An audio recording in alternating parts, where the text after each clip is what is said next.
décidé de préconiser d'implanter ce pilote sur ce plateau qui est quand même assez sensible pour plusieurs raisons. C'est la première interface avant d'arriver vraiment sur le massif montagneux de la Sainte-Victoire.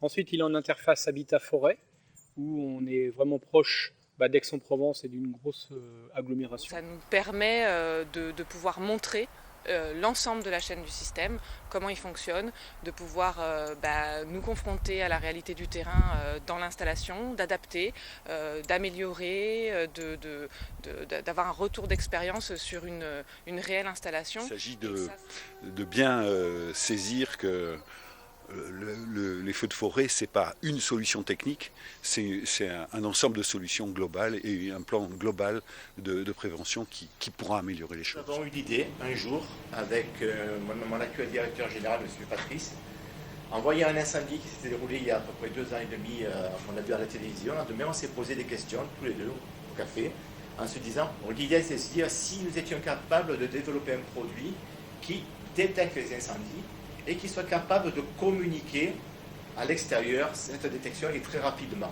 Et en plus, ce sont des produits qui pourraient être mis dans la nature et essayer de donner cette information en temps réel et d'une manière géolocalisée sur le terrain. La région a eu une excellente idée, incitée peut-être aussi par les pôles de compétitivité, de monter le projet PACALABS. PACALABS, c'est quoi? C'est la prise en compte d'un pilote sur un territoire. Donc il faut une communauté d'usage ou d'usagers, il faut un territoire et il faut des partenaires autour de ce projet.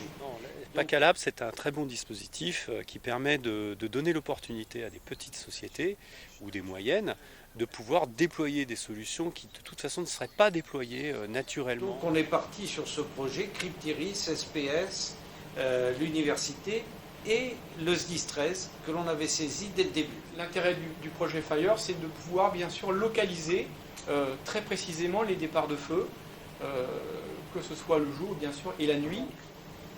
Les informations partent des capteurs, sont transmises par GPRS via un réseau sécurisé mis en place par SFR, et puis ça arrive sur un écran avec où l'organisation des données a été faite par Actis, et sur une présentation graphique telle qu'on la voit. Grâce à leur apport, ils ont fait évoluer en permanence le projet, et la technique s'est donc mise au service de leurs demandes afin de correspondre exactement aux besoins qu'avaient les sapeurs-pompiers sur les feux de forêt. L'intérêt d'un dispositif comme celui-là, c'est si on a la possibilité de connaître en temps réel le niveau de risque lié à la température dans les massifs, nous aurons encore une meilleure capacité de répondre face à des risques qui peuvent être extrêmement rapides, qui peuvent survenir dans des zones que l'on ne soupçonne pas toujours. Ça nous offre l'opportunité d'avoir une vitrine de notre système sur un site emblématique que nous avons choisi de la Sainte-Victoire, et ça nous permet de capitaliser énormément de connaissances, de savoir pour les prochaines installations commerciales, et en plus d'avoir un site où l'on peut emmener nos prospects, sur lequel on peut communiquer. Ça amène énormément de crédibilité au projet puisque c'est concret.